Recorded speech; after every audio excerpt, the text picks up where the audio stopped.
Hi guys, good morning. I finally have the courage to start vlogging. I used to say ayoko kasi hindi ako marunong gumawa ng content, but here I am now. I'm doing the thing. Honestly, it feels awkward. Katulad ngayon. Dati, sinasabi ko na hindi ako marunong mag-vlog, paano kaya gumawa ng content. Pero sa kakapanood ko sa ibang vlogger, nagkakaroon na ako ng idea kung paano gawin. So, and also, nai-inspire din ako sa ibang vlogger from their daily lives.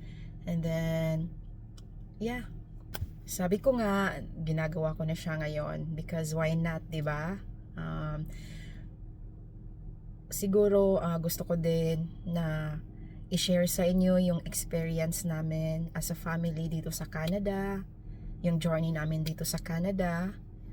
Then, aside from that, maybe it's my other avenue to express my feelings because dito sa Canada guys, actually nasa small town lang kami dito sa Saskatchewan. So Teasdale ang name ng town namin. So hindi katulad sa Pinas na halimbawa nami-miss mo lang yung friends mo, nami-miss mo yung family mo.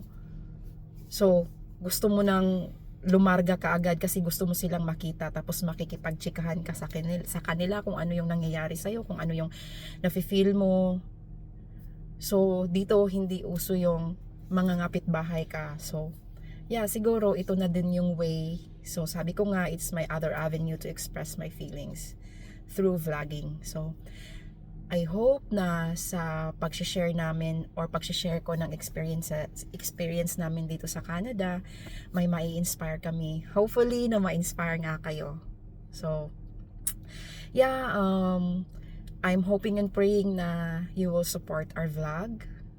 So titingnan natin kung hanggang saan to patutungo yung vlog na to. So that's it for now. Hope guys you have a wonderful day ahead of you. Bye! See you on my next vlog.